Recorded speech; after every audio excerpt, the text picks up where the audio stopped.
Hello friends, welcome to my YouTube channel Deepak. आज मैं आपको बताने जा रहा हूँ चैप्टर नंबर 2 केमिस्ट्री का एसिड्स बेसेस एंड सॉल्ट्स के बारे में।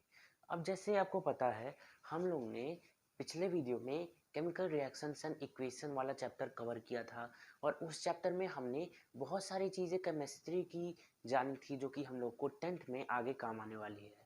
केमिकल रिएक्शंस और इक्वेशंस बनाने के लिए हम लोग को बहुत बेसिक चीज़ें हम लोग ने पढ़ी। हम लोग कैसे आइडेंटिफाई कर सकते हैं 5 मेथड से एक केमिकल रिएक्शन हैपन हुआ या नहीं, वो हम लोग जाना। हम लोग ने टाइप्स ऑफ केमिकल रिएक्शन जाने, कोरोजन, रैंसिडिटी सब हम लोग ने जाना।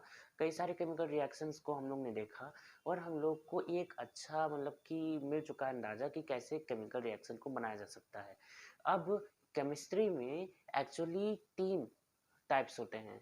केमिस्ट्री पहली और इनऑर्गेनिक केमिस्ट्री होती है, दूसरी फिजिकल केमिस्ट्री होती है और तीसरी हम लोग की ऑर्गेनिक केमिस्ट्री होती है। अभी ये जो चैप्टर है, जो पिछला चैप्टर था वो मतलब कि बेसिक था केमिस्ट्री का, उसमें कुछ ज़्यादा नहीं था। वो बस उसमें बेसिक केमिकल रिएक्शंस और इक्वेशंस को बनाने के लिए सीखा हम लोग ने, उसके टाइप सीखे। पर इस चैप्टर में हम लोग इनऑर्गेनिक केमिस्ट्री का बेस सीखेंगे जो कि है एसिड्स, बेसिस और सॉल्ट्स। तो हम लोग पहले इन्हीं के बारे में जानते हैं। एसिड्स, ये जो चैप्टर है आपका 8th में भी एक बार आ चुका है, पर मुझे नहीं लगता उतना ज़्यादा उस समय आपको मतलब कि नॉलेज भी होगी, क्योंकि ये वाला चैप्टर उस समय कुछ ज़्यादा खास नहीं था। एसिड बेसिस सॉल्ट्स के बारे में हम लोग ने उतना ज़्यादा कुछ पढ़ा भी नहीं था। तो इस समय हम लोग अपना ट्रू बेस बनाने जा रहे हैं इस चैप्टर की मदद से, इनऑर्गेनिक केमिस्ट्री का। तो एसिड्स, बेसिस और सॉल्ट्स, हम लोग पहले एसिड्स के बारे में पढ़ेंगे। पर उससे पहले हम लोग 2 कॉन्सेप्ट्स पढ़ेंगे जो कि हम लोग को ये आइडेंटिफाई करने में बहुत हेल्प करेंगे कि कौन सा कंपाउंड हम लोग का एसिड है, कौन सा कंपाउंड हम लोग का बेस है। तो पहला कॉन्सेप्ट है हम लोग का अर्हेनियस कॉन्सेप्ट। अर्हेनियस कॉन्सेप्ट,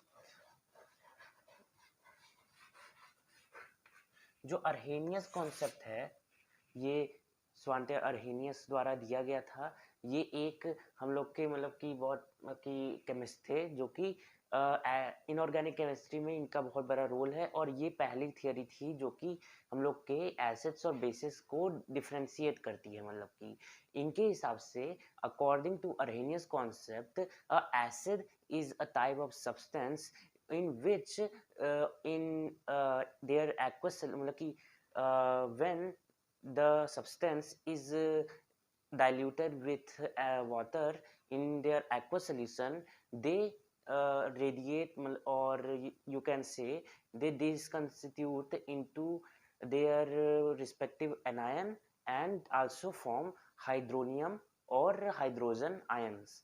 मतलब कि जो सब्सटेंस है जो कि पानी में डिसॉल्व होने के बाद, पानी में एक्वस सॉल्यूशन बनाने के बाद, पानी के में उसका जब हाइड्रोलिसिस होता है आप बोल सकते हैं, तो वो अपना 2 आयंस में डिसकंस्टिट्यूट हो जाती है। एक उसका उस सब्सटेंस का, उस कंपाउंड का रिस्पेक्टिव एनायन होगा, जैसे कि SO4 2 minus, CO3 2 minus, PO4 3 minus, या फिर वो एक पॉजिटिव कैटायन भी छोड़ेगा जो कि H प्लस एक्वस सॉल्यूशन होगा। अब जो ये H प्लस आयन है ये एक्वस सॉल्यूशन में है। H प्लस आयन जो होते हैं वो एक्चुअली इंडिपेंडेंटली हम लोग के नहीं हो सकते हैं। जैसे कि अगर हम लोग एग्जांपल ले अर्हेनियस कॉन्सेप्ट में, तो अगर H2SO4 है, H2SO4 एक बहुत ही मेन एसिड है जिसको किंग ऑफ ऑल एसिड्स भी बोला जाता है, क्योंकि ये सबसे ज़्यादा इसका पीएच होता है और ये सबसे ज़्यादा कोरोसिव नेचर का होता है और ये बहुत ज़्यादा यूजफुल भी है। अगर इसको हम लोग डाइल्यूट करें, मतलब कि इसका एक्वस सॉल्यूशन बनाए वाटर के साथ, H2O के साथ, तो क्या होगा? H2SO4, इसका अगर आप स्ट्रक्चर देखेंगे तो H2SO4 का स्ट्रक्चर कुछ इस प्रकार है। इसमें 2 ऑक्सीजन मॉलिक्यूल है, ये मतलब कि कोवैलेंट बॉन्ड से हम लोग के बॉन्डेड है। इलेक्ट्रो मतलब कि आयोनिक बॉन्ड नहीं है यहाँ पे, क्योंकि ये दोनों नॉन मेटल्स हैं, दोनों नेगेटिवली चार्ज होते हैं। कोवैलेंट बॉन्ड हम लोग आगे पढ़ेंगे 4th चैप्टर में इसके बारे में आगे। आप मैं इसको मतलब कि आपके एक्स्ट्रा नॉलेज के लिए बना रहा हूँ ये स्ट्रक्चर। तो और यहाँ पे OH माइनस ग्रुप भी है और 2 जो की है यहाँ पे इसको मैं उल्टा बना लेता हूँ क्योंकि ऑक्सीजन से जुड़ा रहता है ये सल्फर, ऐसे। हाँ, तो ये हम लोग का सल्फ्यूरिक एसिड H2SO4 का केमिकल स्ट्रक्चरल फॉर्मूला है। यहाँ पे आप देखेंगे, यहाँ पे आपको एक चीज़ समझनी होगी, एसिड्स। एसिड्स को हम लोग कैसे कैरेक्टराइज कर सकते हैं? कोई सब्सटेंस एसिड्स है या बेस है, उसकी केमिकल फॉर्मूला को देख के, अगर उसी केमिकल फॉर्मूला में हाइड्रोजन पहले दिख रहा है आपको, या बाद में भी कुछ में ऑर्गेनिक एसिड्स में दिखते हैं बाद में, पर नहीं तो पहले आपको इनऑर्गेनिक एसिड में दिख जाते हैं, तो ये जो हम लोग के हाइड्रोजन दिख रहा है, ये आपका, अगर ऐसे आपका कोई स्ट्रक्चर की एक अनायन है, SO4 2- एक अनायन है, और आपको हाइड्रोजन उसके पास दिख रहा है बॉन्डेड, और ये एक कंपाउंड फॉर्म कर रहा है, तो ये 100% एक एसिड है। वहीं पे अगर आपको OH ग्रुप दिख रहा है एक मेटल के साथ, तो वो बेस है, उसके बारे में आगे हम लोग जानते हैं। तो ये जो है, आपको यहाँ पे देखना होगा, ऑक्सीजन और सल्फर, ये दोनों बहुत ही स्ट्रॉन्ग बॉन्ड से हम लोग के जुड़े हुए हैं।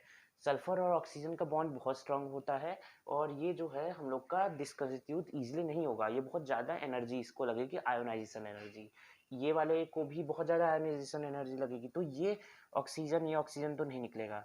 और यहाँ पे जो दो हाइड्रोजन हैं, ये ऑक्सीजन से जुड़े हुए हैं, और ये दोनों हाइड्रोजन ही, जब हम लोग इसमें H2O मॉलिक्यूल से हम लोग हाइड्रोलिसिस करेंगे, तो H2O मॉलिक्यूल हम लोग बनाते हैं, जैसे कि हम लोग का ये है H2O मॉलिक्यूल,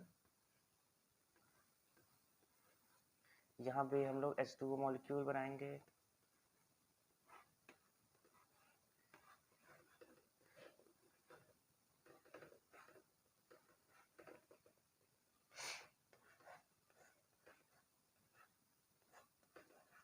ये जो है हम लोग का बन गया।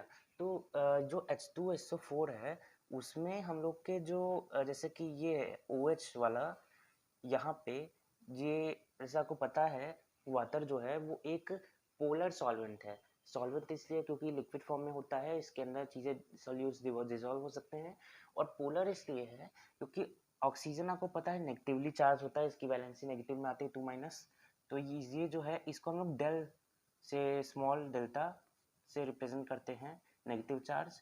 ये पोलर है, और यहाँ पे एक नेगेटिव चार्ज है, और हम लोग का यहाँ पे पॉजिटिव चार्ज, और यहाँ पे पॉजिटिव चार्ज है।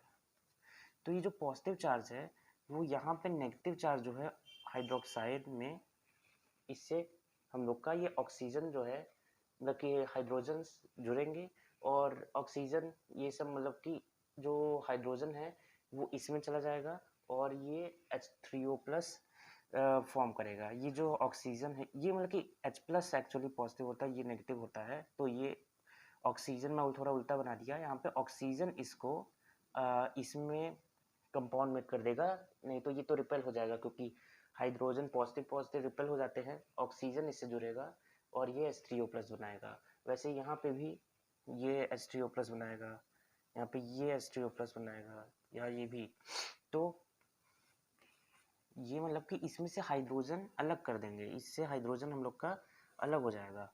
तो क्या बचेगा बस हम लोग का, अगर ये हम लोग का चला गया, ये चला गया, तो SO4 बचा, SO4 ग्रुप बचा, और 2- चार्ज आ गया, क्योंकि जो दो चार्ज हाइड्रोजन ने कंप्लीट किए थे, वो हम लोग के अब चले गए हैं।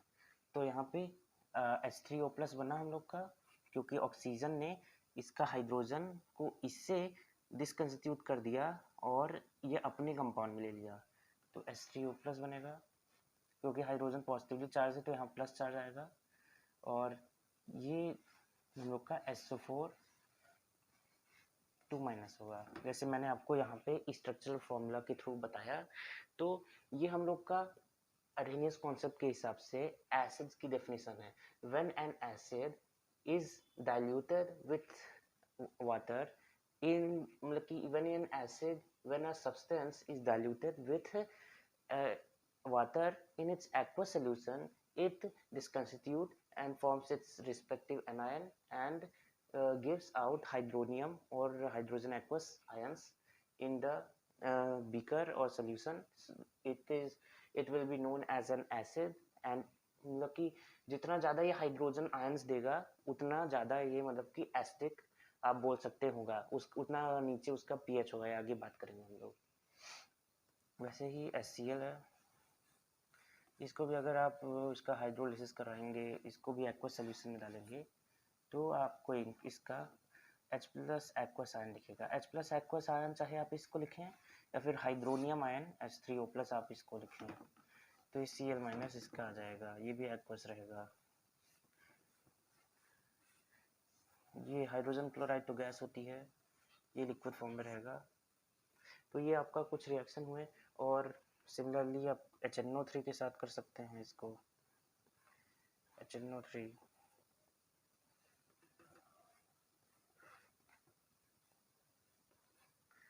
ये फॉर्म करेगा हम लोग का H3O प्लस, प्लस हम लोग का यहाँ पे आ जाएगा NO3 माइनस। तो ये आप देख सकते हैं। तो मुझे लगता है आपको अर्हेनियस कॉन्सेप्ट एसिड्स की डेफिनेशन आपकी आ गई होगी। एसिड्स के बारे में अभी हम लोग बात कर रहे हैं अर्हेनियस कॉन्सेप्ट के हिसाब से। अब हम लोग बेस के बारे में बात करेंगे। एसिड्स आपने समझ लिया, एसिड जो होते हैं वो हम लोग के वो सब्सटेंस होते हैं, जब वो वाटर में एक्वा सॉल्यूशन बनाएंगे तो ऑब्वियसली वो हाइड्रोजन आयन गेन करेंगे। आपको उनके कंपाउंड में भी हाइड्रोजन साफ साफ नजर आएगा, और वो हाइड्रोजन ही डिस्कंस्टिट्यूट होगा। जितना ज़्यादा डिस्कंस्टिट्यूट होगा उसके उतना ज़्यादा एसिडिटी होगी, मतलब कि उतनी ज़्यादा बेसिसिटी होगी जिसको हम लोग बोलते हैं, पर उतना ज़्यादा वो एसिडिक नेचर का होगा। और उसके आप कंपाउंड स्ट्रक्चरल कंपाउंड से भी देख सकते हैं कि वो कितना हाइड्रोजन आयन देगा। तो ये कैसे हो सकता है? अर्हेनियस कॉन्सेप्ट हम लोग ने अभी पढ़ा। इसमें हम लोग अगर देखें कुछ एसिड्स के बारे में, तो अगर आप बोल लीजिए H3PO4, H3PO4 हम लोग का फॉस्फोरिक एसिड होता है, और इसका अगर आप स्ट्रक्चरल कंपाउंड बनाएंगे तो ये बनेगा हम लोग का फॉस्फोरस। फॉस्फोरस आपकी 3 वैलेंसी भी होती है पर 5 वैलेंसी भी होती है, और यहाँ पे हम लोग 5 वैलेंसी लेंगे फॉस्फोरस की। तो अगर इसमें हम लोग बनाएंगे तो इसका पहले एक डबल बॉन्ड होता है, यहाँ पे एक OH फंक्शनल ग्रुप जुड़ेगा, यहाँ पे OH ग्रुप जुड़ेगा, और बाकी हम लोग का एक और OH ग्रुप यहाँ पे जुड़ेगा। तो ये जो हम लोग का बना, ये जो स्ट्रक्चर, ये हम लोग का H3PO4 फॉस्फोरिक एसिड का हम लोग का स्ट्रक्चरल फॉर्मूला है। अब आप इसमें देखें हम लोग का कोई भी हाइड्रोजन फॉस्फोरस से जुड़ा नहीं है। एक ऑक्सीजन जुड़ा है तो ऑक्सीजन तो निकलता नहीं, वैसे भी ऑक्सीजन नहीं निकलेगा। जितने भी हाइड्रोजन ऑक्सीजन से जुड़े हुए हैं, कितने जुड़े हैं? 3 जुड़े हैं। तो 3 हाइड्रोजन हम लोग के ऑक्सीजन से जुड़े हैं। जो हाइड्रोजन ऑक्सीजन से जुड़े रहेंगे, और मेन जो कंपाउंड है जैसे कि यहाँ फॉस्फोरस है या वहाँ सल्फर था उससे नहीं जुड़े होंगे, वो हम लोग के बस डिस्कंस्टिट्यूट होंगे, क्योंकि वो सबसे बाहर होंगे, उनको सबसे कम एनर्जी चाहिए होगी क्योंकि उनका बॉन्ड थोड़ा वीक होगा। तो ये हम लोग के निकलेंगे, जिसकी वजह से हम लोग का H3PO4, अगर हम लोग इसको एक्वा सोल्यूशन में आप बोल दीजिए लाए, यहाँ पे H2O मॉलिक्यूल्स भी आ जाएंगे, आप बोल सकते हैं।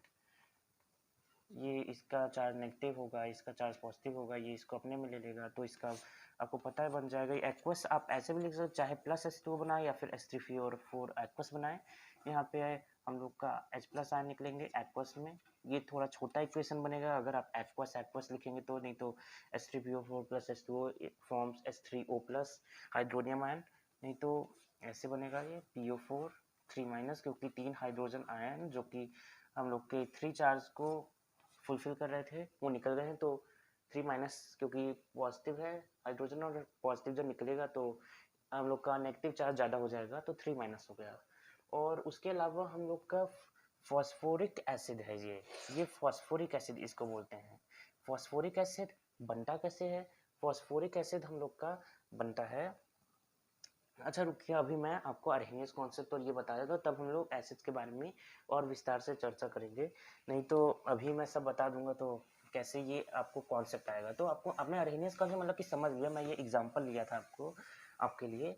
तो अर्हेनियस कॉन्सेप्ट के हिसाब से कोई भी सब्सटेंस जब एक्वा सोल्यूशन में आती है, डाइल्यूट होती है, वाटर के साथ रिएक्ट करती है, हाइड्रोलिसिस होता है, तो वो अपने रिस्पेक्टिव अनायन SO4 CO3 या फिर PO4 NO2 NO3, इन सब में हम लोग के डिस्कंस्टिट्यूट होते हैं, और H3O plus ion hydronium ion जिसको बोलते हैं, या फिर H प्लस एक्वस आयन, क्योंकि वो वाटर में होगा और वाटर में है तो H plus H2O H3O plus ion, तो ये बनाएगा।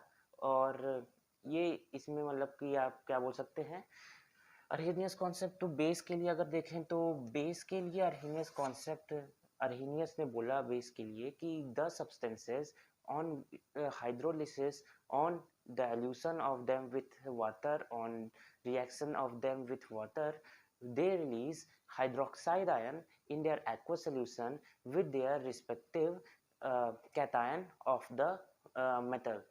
So हम लोग इससे क्या समझ सकते हैं, एक सब्सटेंस है जो कि मेटल हाइड्रोक्साइड है, मेटल हाइड्रोक्साइड जो सबसे कॉमन है वो NaOH है हम लोग का, जिसके बारे में हम लोग आगे भी चर्चा करेंगे। NaOH अगर इसको हम लोग वाटर के साथ रिएक्ट करवाएंगे, वाटर के साथ डाइल्यूट करेंगे, वाटर के साथ हाइड्रोलिसिस करेंगे, इस जो भी आप बोले इसको, तो ये हम लोग का NaOH हम लोग का यहाँ पे जो जैसे कि NaOH देखिए, मैं आपको कंपाउंड स्ट्रक्चरल कंपाउंड बना के दिखाता हूँ।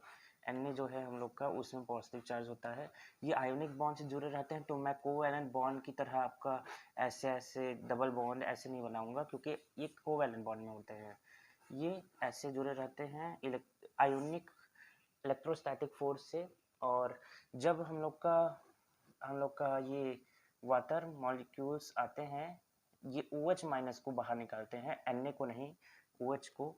तो वैसे तो दोनों तरफ आते हैं एक्चुअली, Na को भी निकालते हैं यहाँ पे, पर हाइड्रोजन जुड़ते हैं, हाइड्रोजन मॉलिक्यूल्स, क्योंकि ये पॉजिटिवली चार्ज होते हैं, पॉजिटिवली चार्ज होते हैं, ऑक्सीजन नहीं जुड़ता, और यहाँ पे ऑक्सीजन मॉलिक्यूल जुड़ते हैं क्योंकि ये नेगेटिवली चार्ज होते हैं, और ये पॉजिटिवली, तो ये इससे चला जाता है और ये निकल जाता है। तो ये हम लोग का जो ये OH है, ये यहाँ पे H2O मॉलिक्यूल के साथ जुड़ के ये भी हम लोग के निकल जाते हैं और Na प्लस एक्वस बनाते हैं। ये जो है हम लोग का, ये भी लिक्विड एक्वस जो भी सोल्यूशन होगा, और ये भी OH माइनस एक्वस बनाते हैं। तो ये आपने समझ लिया, मतलब कि जो अगर हम लोग का एसिड है तो एसिड जो सब्सटेंस होती है हाइड्रोलिसिस में हम लोग की H3O प्लस आयन निकालेंगे, अगर वो बेस है तो OH माइनस आयन निकालेंगे। बस आपको उनको पानी से रिएक्ट करवाना है। आप एसिड्स को कैसे हम लोग डिफर कर सकते हैं बेसिस से, एसिड्स के कंपाउंड में हमेशा आपको H आगे ही दिखेगा, ज़्यादातर इनऑर्गेनिक एसिड्स में, जिनके बारे में हम लोग आगे बात करेंगे। ऑर्गेनिक एसिड तो पीछे भी दिख सकता है, और H जो है आप स्ट्रक्चरल फॉर्मूला दिखा के निकाल के उसका, अगर आपको याद है स्ट्रक्चरल फॉर्मूला, तो जितने भी ऑक्सीजन से जो हाइड्रोजन एटम्स जुड़े हैं वही निकलेंगे, उतनी उसकी बेसिसिटी होगी, जिसके बारे में हम लोग आगे बात करेंगे। तो वो सब हम लोग जान सकते हैं एसिड्स के बारे में। और बेसिस Na एक मेटल हाइड्रोक्साइड होगा, जो कि Na या MgCa कोई भी मेटल होगा, और उसके बगल में OH ग्रुप हमेशा जुड़ा रहेगा, हमेशा, लगभग हमेशा। बस एक केस में नहीं, जो कि हम लोग आगे बात करेंगे अमोनिया के केस में, उसके बारे में भी हम लोग जानते हैं। तो अर्हेनियस कॉन्सेप्ट आपको समझ आ गया। मैं थोड़े और एग्जांपल आपके लिए ले लेता हूँ। CaOH whole twice, CaOH whole twice जो है हम लोग का, इसको अगर हम लोग एक्वस सोल्यूशन में डालेंगे तो क्या होगा, ये Ca2 प्लस आयन बनाएगा, एक्वस प्लस ये OH माइनस आयन बनाएगा, 2 बनाएगा क्योंकि यहाँ भी 2 है, ये हम लोग का हो गया। वैसे ही KOH हम लोग अगर करेंगे तो प्लस H2O, तो ये भी हम लोग का K प्लस बनाएगा, प्लस ये OH माइनस बनाएगा ऑब्वियसली। और अगर हम लोग, आप बोल सकते हैं थोड़ा अलग एग्जांपल लेते हैं, तो NH4OH आप बोल सकते हैं, अमोनियम हाइड्रोक्साइड, कोई भी मेटल या फिर पॉजिटिव पॉलीएटॉमिक आयन का आप बना सकते हैं बेस हाइड्रोक्साइड आयन बस जोड़ के। तो ये हम लोग का NH4 प्लस निकलेगा और हम लोग का OH माइनस ग्रुप निकलेगा। तो आपको लगभग अब सब समझ ही आ गया होगा। तो मैं ये मतलब कि कॉन्सेप्ट से आगे चलता हूँ। अर्हेनियस कॉन्सेप्ट आपको समझ आ गया। According to Arrhenius concept, the base is a substance in which this constitute to form its respective metal cation and forms OH minus ions on anions which are in aqueous solution, and acid is a substance on hydrolysis or in its aqueous solution. Acid forms its respective anion and also forms H plus aqueous ion, which are also called hydronium ions. And we can also differentiate acids and bases from many qualities. पहले हम लोग acids की बात करते हैं, acids के properties के बारे में बात करते हैं और मेन एसिड्स के बारे में बात करते हैं। एसिड्स के पहले टाइप्स में हम लोग के दो टाइप्स होते हैं मेन, जो होते हैं हम लोग के इनऑर्गेनिक एसिड्स। देखिए पूरे एसिड्स जितने भी होते हैं लगभग सारे हम लोग के और इनऑर्गेनिक केमिस्ट्री में नहीं आते, चाहे एसिड बेसिस और सॉल्ट्स एक इनऑर्गेनिक केमिस्ट्री का चैप्टर है, पर जो एसिड्स होते हैं कुछ ऑर्गेनिक केमिस्ट्री में भी आते हैं और कुछ इनऑर्गेनिक केमिस्ट्री में भी आते हैं। तो जो इनऑर्गेनिक केमिस्ट्री में आते हैं वो कौन से होते हैं? जो हम लोग के एसिड्स जो कि हम लोग के इनऑर्गेनिक मॉलिक्यूल्स से बने होते हैं। इनऑर्गेनिक मॉलिक्यूल्स का मतलब मिनरल्स, रॉक्स में जो हम लोग के पार्टिकल्स पाए जाते हैं, जो एटम्स पाए जाते हैं, जो कि प्लांट्स और एनिमल्स से डिराइव्ड नहीं होते हैं, और ये हम लोग इनको मिनरल्स ओर्स के फॉर्म में एक्सट्रैक्ट कर सकते हैं, और ये हम लोग के जनरली ज़्यादा स्ट्रॉन्ग होते हैं। ये जनरली छोटे भी होते हैं, इनका फॉर्मूला बहुत ही छोटा होता है, और ये जितने छोटे होते हैं उतनी ज़्यादा खतरनाक भी होते हैं। तो हम लोग के सबसे छोटे आप बोल सकते हैं, सब हाइड्रोजन सब में जुड़ा रहेगा और सब में पहले रहेगा इनऑर्गेनिक में।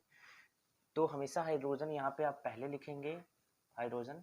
आप पहले हैलोजेंस का बनाए, क्योंकि हैलोजेंस का जनरली सारे लगभग बहुत एसिडिक होते हैं और बहुत ही ज़्यादा काम में आते हैं। हैलोजेंस के HF होते हैं hydrogen fluoride, hydrofluoric acid, HCl hydrochloric acid, HBr hydrobromic acid, HI hydro iodic acid. अब अगर आप बात करें और कुछ एसिड्स की, तो आप हम लोग के पॉलीएटॉमिक आयंस के एसिड बना सकते हैं, जैसे कि H2SO4 sulphuric acid, H3BO4 bromic acid, perbromic acid जो भी है, H3ClO4 परक्लोरिक एसिड, और हम लोग का H2CO3 carbonic acid, H3PO4 phosphoric acid.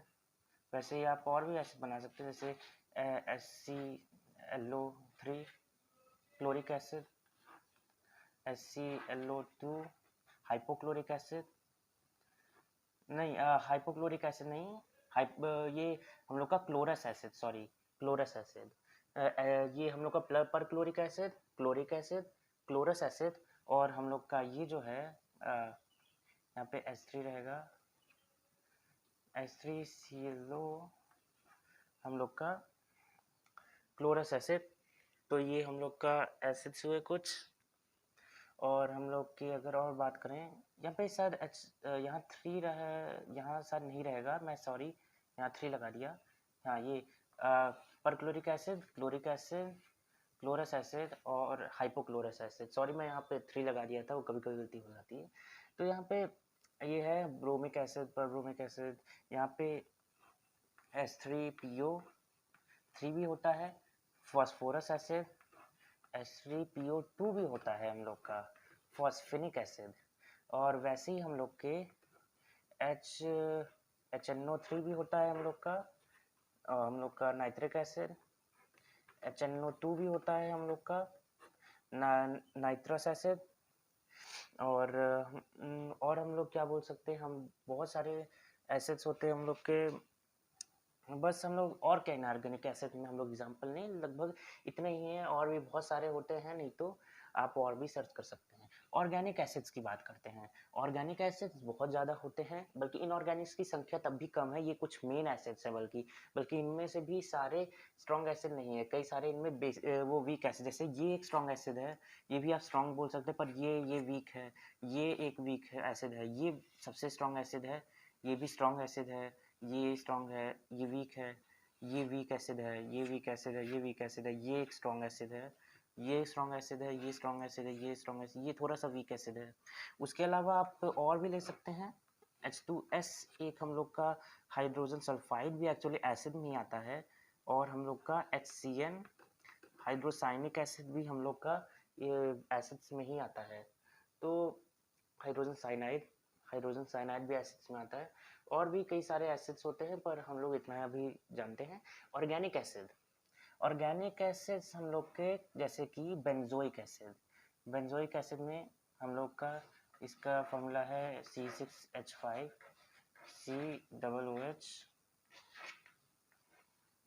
इसका फॉर्मूला मतलब कि अगर आपको पता है कैसे मतलब कि बेंजीन और वो सब करते हैं, तो हम लोग आपको इजीली समझ आ जाएगा, नहीं तो कोई बात नहीं, ये हम लोग 4th चैप्टर में पढ़ेंगे। तो इसका ये फॉर्मूला है।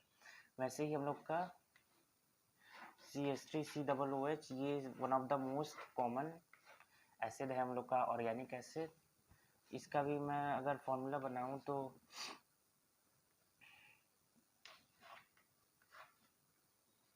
ये इसका फॉर्मूला बनेगा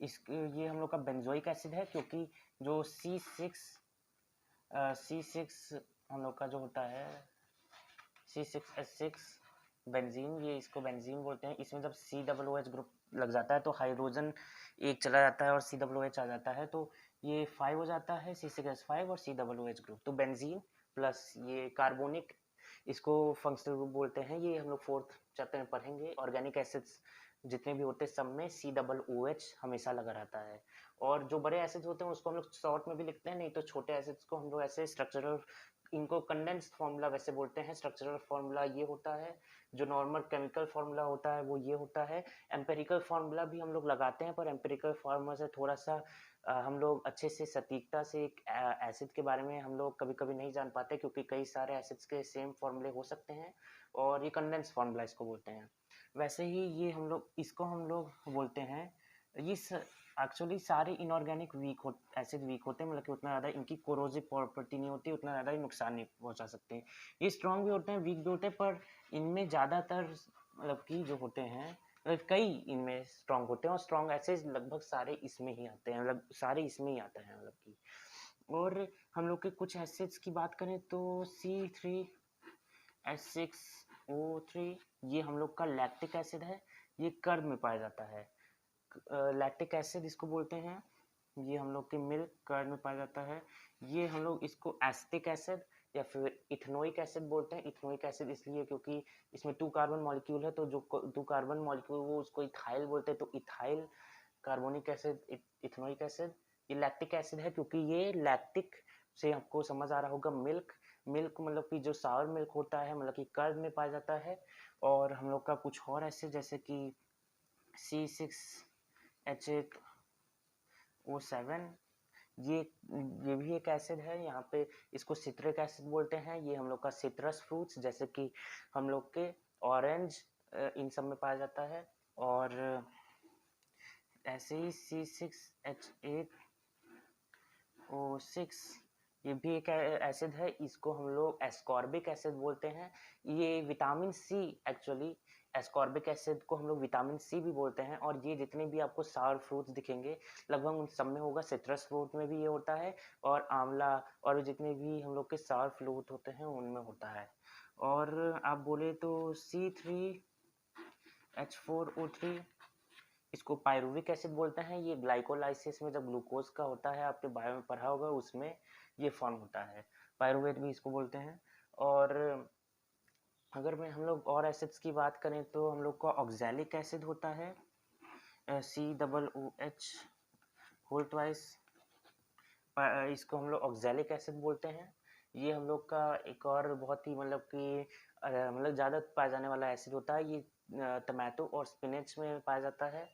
और बात करें हम लोग तो एक और एसिड है जिसका नाम ब्यूटरिक एसिड है। उसका फॉर्मूला मैं थोड़ा सा भूल रहा हूँ। इसका फॉर्मूला था C2H3 ऐसे करके कुछ था।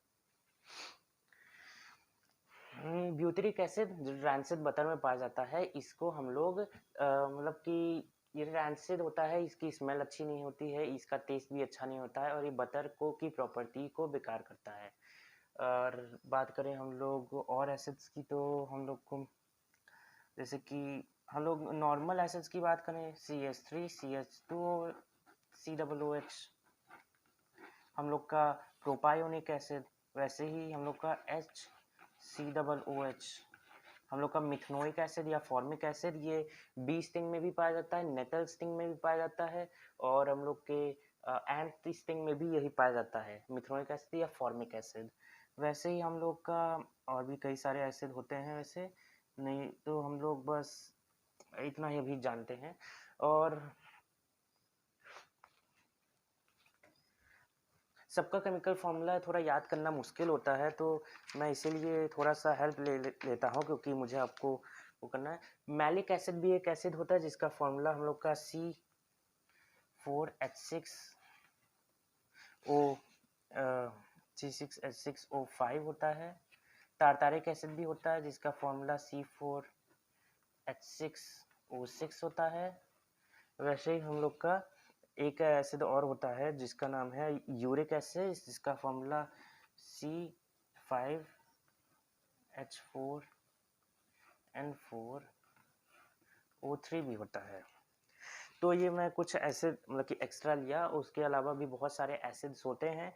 मैं आपको लगभग सारे एसिड बता चुका हूँ इसमें, ये मतलब कि मैंने कॉपी बनाई है जिसमें सारे एसिड्स के नाम मैंने लिखे हैं, तो आप इसको भी देख सकते हैं। आप इसका स्क्रीनशॉट भी खींच सकते हैं, क्योंकि इसमें मैंने कई सारे एसिड्स के बारे में बहुत अच्छे तरीके से लिखा है और कहाँ पाए जाते हैं, कहाँ कहाँ इसका यूज़ है, वो भी मैंने लिखा है। तो ये आप स्क्रीनशॉट इसका खींच सकते हैं। तो ये हम लोग के कुछ ऑर्गेनिक एसिड्स थे जो कि मतलब कि मैंने लगभग आपको सबके नाम बता दिए। बेंजोइक एसिड है, ये हम लोग का इथेनोइक या एसिटिक एसिड है, और ये हम लोग का जो है लैक्टिक एसिड है, ये हम लोग का सिट्रिक एसिड है, ये हम लोग का ये हम लोग का वही C6H8O6, हम लोग का ये एस्कॉर्बिक एसिड है, मैं थोड़ा भूल गया था। C3H4O3, ये हम लोग का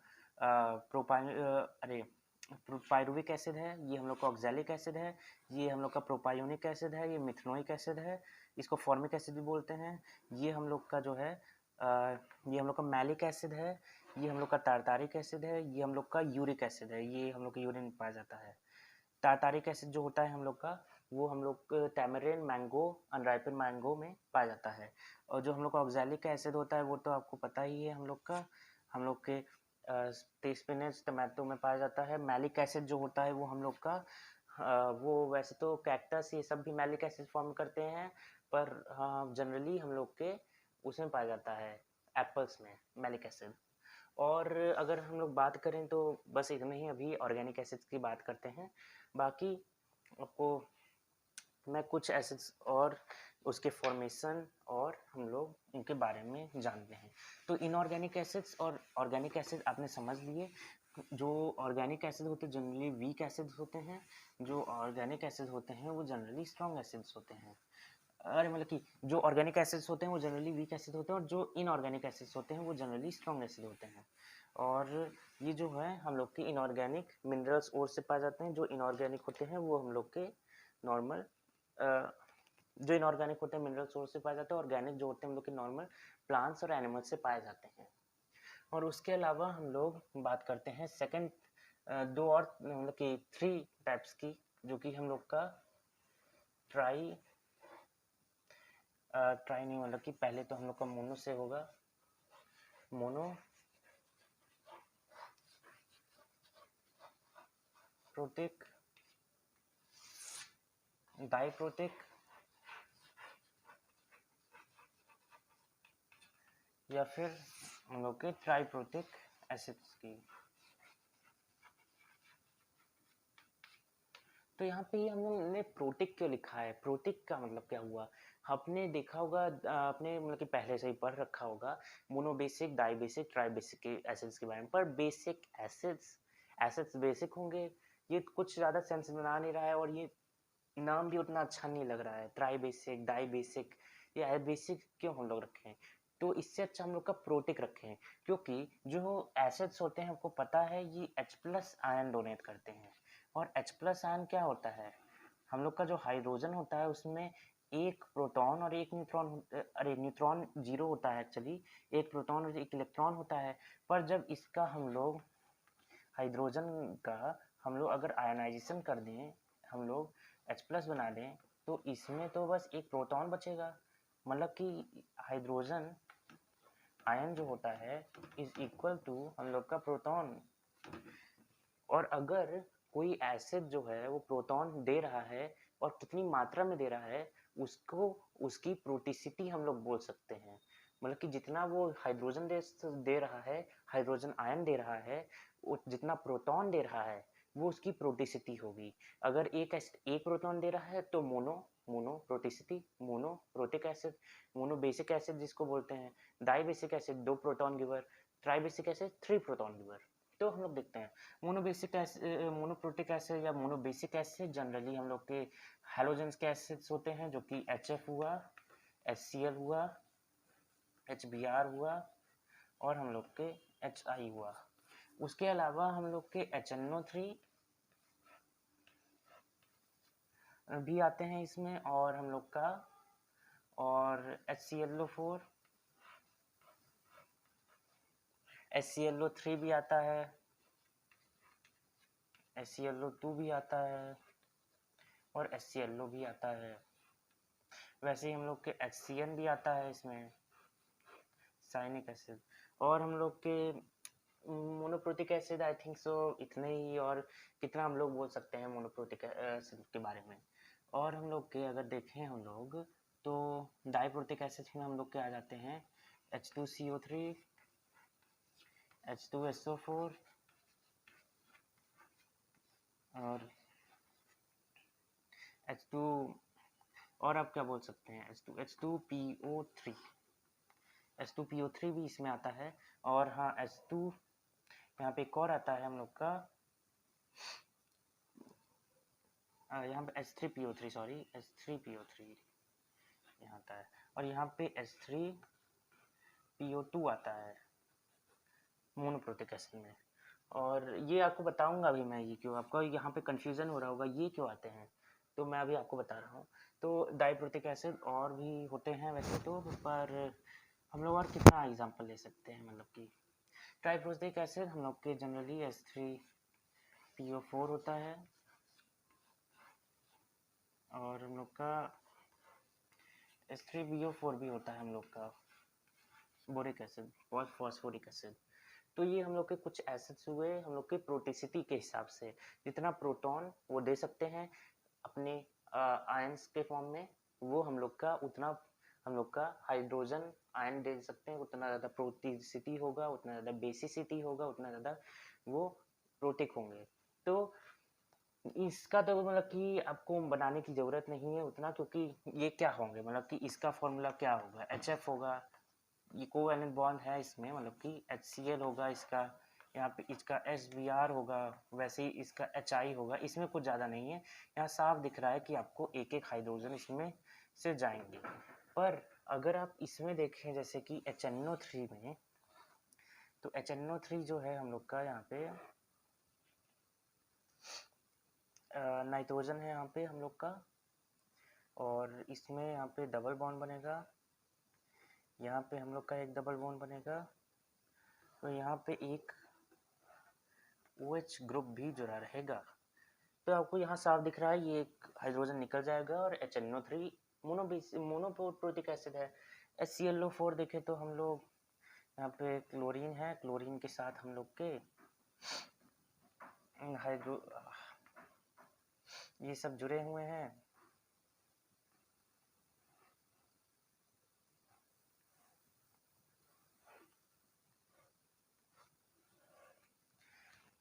तो आप देख पा रहे हैं यहाँ पे जुड़े हुए हैं, और आपको साफ यहाँ नज़र आ रहा है यही निकलेगा हम लोग का।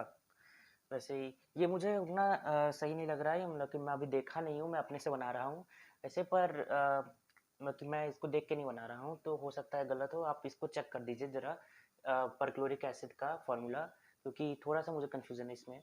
HClO3 है सब तो मतलब कि वही सब है। HCN भी आपको समझ ही आ गया होगा। HCN यहाँ पे नॉर्मल सा है ये HCN। तो हम लोग ने परक्लोरिक एसिड के बारे में देखा। परक्लोरिक एसिड हम लोग का ये है। तो परक्लोरिक एसिड, और अगर हम लोग बात करें तो जैसे कि हाइड्रोसाइनिक एसिड अगर हम लोग लें, हाइड्रोसाइनिक एसिड ये इसका अगर हम लोग बनाए तो हम लोग को ये मिलेगा। यहाँ पे कार्बन की टेट्रा कोवेलेंसी होती है, तो यहाँ पे 3 बॉन्ड एन के, इसके 3 और इसके ये, यहाँ पे एक हाइड्रोजन आयन निकल जाएगा। तो ये जो हम लोग का मतलब कि आप स्ट्रक्चर से समझ सकते हैं कि कैसे निकल सकता है, क्योंकि यहाँ ऑक्सीजन ऑक्सीजन ऑक्सीजन, यहाँ पे कोई भी H नहीं जुड़ा है, यहाँ पे बस H जुड़ा है और ऑक्सीजन जुड़ा है, तो ये बस निकलेगा। और बाकी अगर हम लोग बात करें जो आपको समझ नहीं आ रहे हैं H3PO2 और H3PO3 के बारे में, ये जरूर आपको नहीं समझ आ रहे होंगे। इनका स्ट्रक्चर बनाते हैं। पहले H3PO3 का बनाते हैं। जैसे कि फास्फोरस है, फास्फोरस की 3 और 5 वैलेंसी होती है। यहाँ पे हम लोग 5 वैलेंसी लेंगे, पेंटावैलेंसी। और अगर हम लोग यहाँ पे बनाए इसका स्ट्रक्चर, तो पहले हम लोग का यहाँ पे एक डबल बॉन्ड O के साथ आएगा, एक हम लोग का यहाँ पे OH ग्रुप जुड़ेगा, यहाँ पे एक हम लोग का OH ग्रुप जुड़ेगा, और उसके अलावा यहाँ पे हम लोग का एक हाइड्रोजन जुड़ेगा। तो ये जो एक हाइड्रोजन है जो कि हम लोग का फास्फोरस के साथ जुड़ा है, ये बहुत स्ट्रॉन्ग बॉन्ड बनाया है और ये हम लोग का अलग नहीं होगा। वहीं पे अगर हम लोग ये बात करें इस हाइड्रोजन आयन की और इस हाइड्रोजन आयन की, तो ऑक्सीजन के साथ जुड़ा है और ये हम लोग का डिसोसिएट हो जाएगा, और ये फॉस्फेट जो आयन होगा वो HPO3 आयन बनाएगा। HPO3 2-, क्योंकि 2 हाइड्रोजन आयन निकल गए, 2 पॉजिटिव चार्ज कम हो गया, जिसकी वजह से हम लोग का 2 नेगेटिव चार्ज आ गया। और अगर हम लोग बात करें इसका, हम लोग मतलब कि स्ट्रक्चरल फॉर्मूला समझ सकते नहीं, तो यहाँ से तो ये ट्राइप्रोटिक दिख रहा है, पर है असलियत में ये डाइप्रोटिक। वहीं पे अगर ये मोनोप्रोटिक की बात करें H3PO2 की, तो इसका अगर स्ट्रक्चर बनाएंगे तो इसमें भी ऐसी सेम सिमिलर बॉन्ड बनेगा, बस इसमें एक चेंज रहेगा, जो कि है ऑक्सीजन बस 2 होंगे, जिसकी वजह से जो बाकी के हाइड्रोजन हैं उनको हम लोग के इससे जुड़ना पड़ेगा। तो H3PO2, तो पर यहाँ पे जो 2 H हैं P के साथ जुड़े हैं फास्फोरस के साथ, वो नहीं होंगे बाहर, और बस जो ऑक्सीजन के साथ है वो होगा। तो यहाँ पे ये भी हम लोग का एक मोनोप्रोटिक एसिड बन जाता है H3PO2। और इसकी बात करें तो ये तो हम लोग को पता ही है, ये ट्राइप्रोटिक होते हैं, क्योंकि यहाँ पे इसका फॉस्फोरिक एसिड का तीनों OH ग्रुप जुड़े होते हैं इसमें, क्योंकि H3PO4 है इसमें। तो हम लोग को यहाँ साफ दिख रहा है तीनों ऑक्सीजन जुड़े, तीनों बाहर निकल जाएंगे, तो ये ट्राइप्रोटिक। वैसे इसमें H3BO4 एकदम सिमिलर, इसका भी एकदम इसका ही रेप्लिका इसका स्ट्रक्चर है।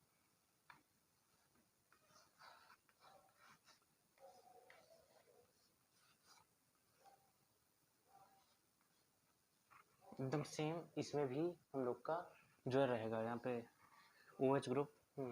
तो ये जो है तीनों इसमें भी चले जाएंगे।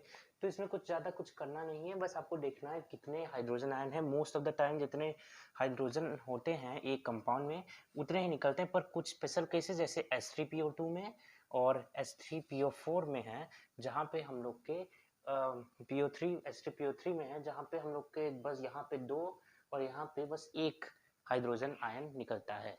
उसके अलावा अगर हम लोग बात करें और चीज़ों की, ये तो मतलब कि हम लोग ने कई टाइप्स देखे। पहले हम लोग ने एसिड्स की डेफिनेशन देखी अर्हेनियस कॉन्सेप्ट के हिसाब से। हम लोग ने एसिड के 2 टाइप्स देखे, पहले इनऑर्गेनिक और ऑर्गेनिक। इनऑर्गेनिक जो कि मिनरल्स और से एक्सट्रैक्ट होते हैं, ऑर्गेनिक जो कि प्लांट्स एनिमल्स से एक्सट्रैक्ट होते हैं। हम लोग ने ये दूसरा 3 टाइप देखा, जो कि है हम लोग का मोनोबेसिक, डाइबेसिक, ट्राइबेसिक, जिसको हम लोग प्रोटिक्स भी बोलते हैं। प्रोटिसिटी इन लोग की, क्योंकि हाइड्रोजन आयन प्रोटॉन के बराबर होता है तो प्रोटिक, और तो ये जितने हाइड्रोजन होते हैं और जितना हाइड्रोजन निकाल सकते हैं वो हम लोग के उतनी उसकी प्रोटिसिटी होती है एक एसिड की। कुछ जैसे हम लोग का एक्सेप्शन है H3PO2 और H3PO3। और अब हम लोग बात करते हैं तीसरे टाइप की, मतलब कि तीन बेसिस पे, हम तीसरा बेसिस पे, पहला बेसिस था हम लोग का बेसिस ऑफ ओरिजिन, कहाँ से हम लोग का एसिड मिले, इनऑर्गेनिक ऑर्गेनिक, इनऑर्गेनिक मिनरल्स और से, ऑर्गेनिक हम लोग के प्लांट्स एनिमल्स से। दूसरा बेसिस था basis of proticity, basis of hydrogen ion donation, आप बोल सकते हैं हाइड्रोजन आयन डिसकॉन्स्टिट्यूशन, तो वो था। और तीसरा जो हम लोग का बेसिस है वो है हम लोग का basis on hydrogen ion concentration. तो इस पे हम लोग के स्ट्रॉन्ग और वीक एसिड्स होते हैं। स्ट्रॉन्ग वीक नाम से पता चल रहा है। एक स्ट्रॉन्ग मतलब कि बहुत ज़्यादा कोरोजिव, कोरोजिव मतलब कि बहुत ज़्यादा डैमेज पहुंचाने वाला, बहुत ज़्यादा मतलब कि जला देने वाला, बहुत मतलब कि डिग्रेड कर देने वाला। तो स्ट्रॉन्ग एसिड्स में कौन आते हैं? सबसे ऊपर किंग ऑफ ऑल एसिड जिसको हम लोग बोलते हैं H2SO4। H2SO4 king of all acid है। ये डाइप्रोटिक होता है और ये मतलब कि बहुत ज़्यादा कोरोसिव है। इसका पीएच लगभग 0 आता है। HCl भी है, HCl थोड़ा सा कम होता है, इसका पीएच 1-2 के बराबर आता है। HNO3 भी हम लोग का एक स्ट्रॉन्ग एसिड है। उसके अलावा हम लोग का HI HBr भी होता है।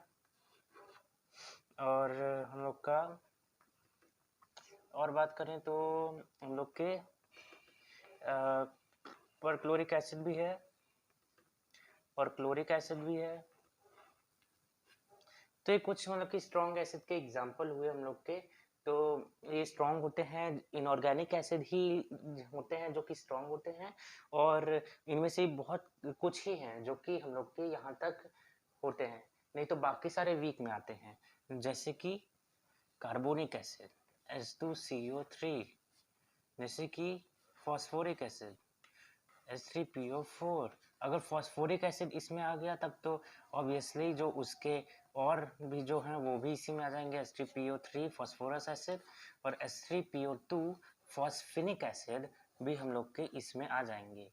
उसके अलावा यहाँ पे हम लोग के हाइड्रोजन सल्फाइड भी आ जाता है, और हम लोग का यहाँ पे HCN भी आ जाता है। HCN साइनिक एसिड जो है वो भी उतना ज़्यादा स्ट्रॉन्ग नहीं होता, पर इसको भी हम लोग कभी कभी देखते हैं कि ये भी थोड़ा सा हम लोग का काम करता है अच्छा खासा। सॉरी, हम लोग तो और बात करें तो ऑर्गेनिक एसिड के एग्जांपल ले सकते हैं, क्योंकि जितने भी ऑर्गेनिक एसिड होते हैं वो सारे हम लोग के बहुत ज़्यादा मतलब कि वीक होते हैं, उनके अंदर हाइड्रोजन आयन कंसंट्रेशन बहुत ज़्यादा कम होती है, इसलिए वो वीक में आते हैं। वीक का मतलब होता है hydrogen ion concentration, H+ ion concentration बहुत लो है।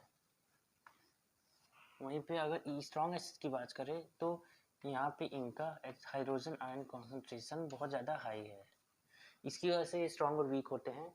तो अगर हम लोग आगे भी बात करेंगे, इनका पीएच जो होता है वो ज़्यादा लो होता है, इनका पीएच जो होता है वो ज़्यादा हाई होता है वीक एसिड। और हम बात करें तो आप कुछ भी ले सकते हैं, CH3 COO, जितने भी वो कार्बोक्सिल मतलब कि ग्रुप से जुड़े हुए एसिड्स हैं, ये कार्बोनिक एसिड्स, उन सब का एग्जांपल ले लीजिए। HCOOH, ये हम लोग का एसिटिक एसिड या इथेनोइक एसिड, ये हम लोग का मिथेनोइक एसिड या फॉर्मिक एसिड। वैसे ही आप C6H5COOH ले लीजिए, बेंजोइक एसिड। वैसे ही बहुत सारे एग्जांपल आप ले सकते हैं, जैसे कि हम लोग का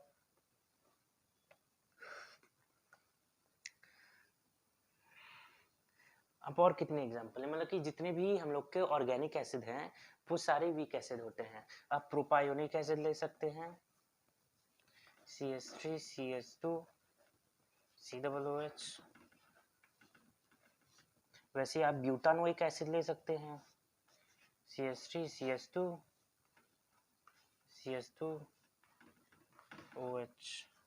वैसे आप ऑक्सैलिक एसिड ले सकते हैं, COOH होल ट्वाइस। तो ऐसे ही बहुत सारे एसिड होते हैं जो कि वीक में आते हैं, ज़्यादातर वीक में आते हैं, लगभग सारे। वहीं पे जो स्ट्रॉन्ग में लगभग 7 से 8 ही एसिड्स होते हैं जो कि स्ट्रॉन्ग में आते हैं। हाइड्रोजन फ्लोराइड भी, हाइड्रोफ्लोरिक एसिड जो होता है वो हम लोग ज़्यादातर वीक एसिड में लेते हैं, बल्कि कभी-कभी स्ट्रॉन्ग में भी कुछ लोग ले लेते हैं, नहीं तो मैं तो देखा हूँ वीक एसिड में आता है हाइड्रोजन फ्लोराइड।